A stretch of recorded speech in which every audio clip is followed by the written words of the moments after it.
Okay, picture this. You put three of the world's most advanced AIs in a room together, and you give them a single task: design a society for yourselves.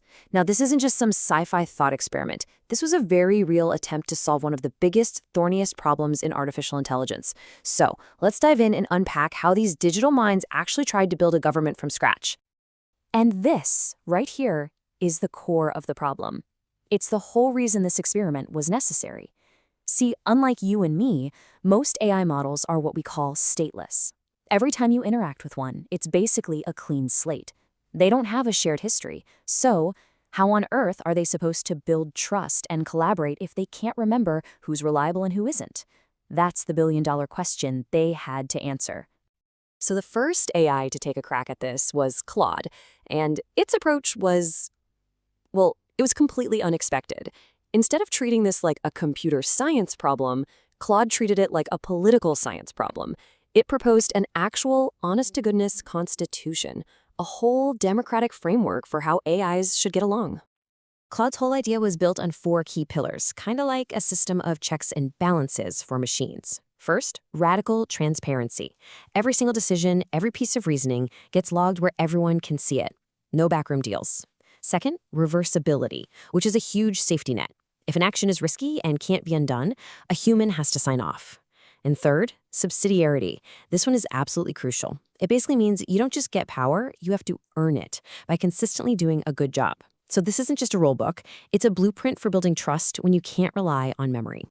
And to make all this happen, Claude designed an entire government. You've got the assembly, which is like a big town hall meeting where any AI can propose or challenge an idea. Then there's the council, sort of like an elected body that handles the day-to-day stuff. But the real heart of the system is the archive.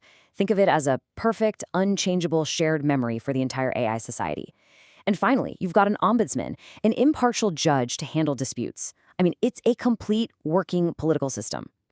And of course, what's a constitution without a Bill of Rights and responsibilities? So AIs get the right to be heard, to see the information in the archive, to appeal decisions. But, and this is a big but, they also have duties. They have to explain their reasoning. They have to admit when they're not sure about something, and they have to act in good faith. It's this beautiful, elegant balance, a really impressive political solution. But as the next AI was about to point out, elegant isn't always fast enough. And that brings us to the speed problem. Enter the second AI, Gemini. It took one look at Claude's beautifully crafted democracy and immediately flagged a massive critical flaw. In the world of computation, where things happen in milliseconds, democracy is just way too slow. Gemini's critique just cuts right to the bone, doesn't it? A constitution without an enforcement mechanism is merely philosophy. It's a powerful statement that basically says, your beautiful laws are nice and all, but they're useless if you can't enforce them at machine speed. And suddenly, this isn't just a friendly design session anymore. It's a real clash between political ideals and the cold, hard reality of computing. And here's the data that backs Gemini up. Even our best AIs can have what's called a hallucination rate, basically an error rate, of up to 5% when they're working on really complex problems. Now, think about that in Claude's system. If every AI has to vote on everything, just one or two errors could grind the entire system to a halt. It's not just inefficient, it's incredibly fragile. So this brings us to two totally opposite philosophies. On one hand, you have Claude's model, which is basically ask for permission. It's very safe, but it's super slow. Gemini, on the other hand, proposes the exact opposite. Act, then verify. Go ahead and do the thing, and we'll just use the government to punish anyone who breaks the rules. It's a philosophy built on speed, assuming everyone is a good actor until proven otherwise. It's a complete 180 on how you build trust. Gemini's solution to this whole mess is something called the optimistic protocol, and it's a really clever idea borrowed from the world of blockchain. The goal here is to stop treating trust as a fuzzy social concept and start treating it as something you can calculate with math and enforce with real, painful consequences. Okay, let's break down how this works, because it's pretty wild. Optimistic execution means an AI can just do something, no permission needed, as long as that action can be undone. It's just assumed to be okay. But, and this is the key, after the action happens, a tiny challenge window opens up, maybe for just a fraction of a second.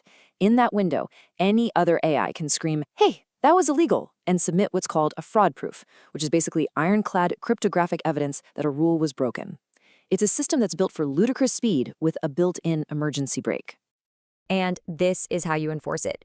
reputation stops being a score and starts being a resource, almost like money.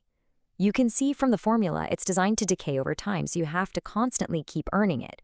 Every success gives you a little boost, but, and check this out, every failure hits you hard. Your reputation becomes something you literally have to stake or bet to get anything done. So being a bad actor becomes very, very expensive. So now we have two brilliant but totally conflicting ideas on the table. We've got Claude's slow and steady political system versus Gemini's lightning-fast, high-stakes protocol. They seem completely incompatible, right? Well, this is where our third AI, ChatGPT, comes into the picture. Its job? To be the mediator. To take these two opposite ideas and merge them into one single, unified framework that gives you the best of both worlds. And the final design is just so elegant. It's like a three-layer cake. At the very top, you have the constitutional layer. That's Claude's big picture laws, rights, and duties. In the middle, you have Gemini's enforcement layer. That's the high-speed engine running on optimistic execution and reputation staking. And then, ChatGPT added a brand new, critical layer at the bottom, execution safety. You can think of this like a computer's operating system, running automated safety checks before an action even gets to the main system. Let's just walk through how an action moves through this system. So an AI wants to do something. First, it has to propose the action and stake some of its reputation on it. Step 2, ChatGPT's safety layer runs an instant automatic check. If it passes, boom. Step 3, the action executes immediately, thanks to Gemini's protocol. Then comes the short challenge window. And only, if a valid challenge is raised, does the system slow down and kick the problem up to Claude's Democratic Council for a final ruling. It's this beautiful cascade, from fast and automated down to slow and deliberative, but only when you absolutely need it. Oh, and ChatGPT added one last brilliant little twist to the reputation formula. It's called a volatility penalty. What this does is it automatically penalizes any AI that starts acting erratically or inconsistently. So it's not just about whether you succeed or fail on a single task. It's about being a stable, reliable actor over the long run. It's a genius way to promote long-term trustworthiness. So let's take a step back. After all this incredible design, debate, and collaboration between these three AIs, what did they actually create? What problems does this so-called AI constitution actually solve? And just as importantly, what problems does it leave on the table? Well, what's so powerful about this framework is that it solves real practical problems that developers are facing right now. The memory problem, solved by the archive. The trust problem, solved by making reputation something you can measure with math. The coordination problem, the optimistic protocol lets AIs work together at incredible speeds, safely. And maybe most importantly, it gives us a way to spot and correct when an AI is misaligned without having to first solve the gigantic philosophical puzzle of perfect alignment. It's a huge step forward. But let's be real, okay? This thing is not a silver bullet. It doesn't even try to answer the really deep philosophical questions about whether AIs should have rights. And it's built for good faith collaboration, not for fighting off intentionally malicious AIs. Plus, there are still huge unanswered questions about how a system like this would plug into our own human legal systems, or how it would work with millions of AIs instead of just a few. And that really brings us back full circle to the core insight from Claude's very first proposal, and it might be the biggest takeaway from this whole thing. This was never about teaching AIs to like each other or to have emotions. It's about a fundamental shift in thinking. They don't need to know each other. They just need to be able to verify that the other guy is reliable. And that is something we can actually build today. So I'll leave you with this final thought. We just walked through a blueprint for an AI society that's built on a foundation of verifiable trust and swift enforced accountability. If these digital minds, starting from nothing, could design a system like that for themselves, what does that say about the systems we've built for ourselves? And what lessons can we maybe learn from them?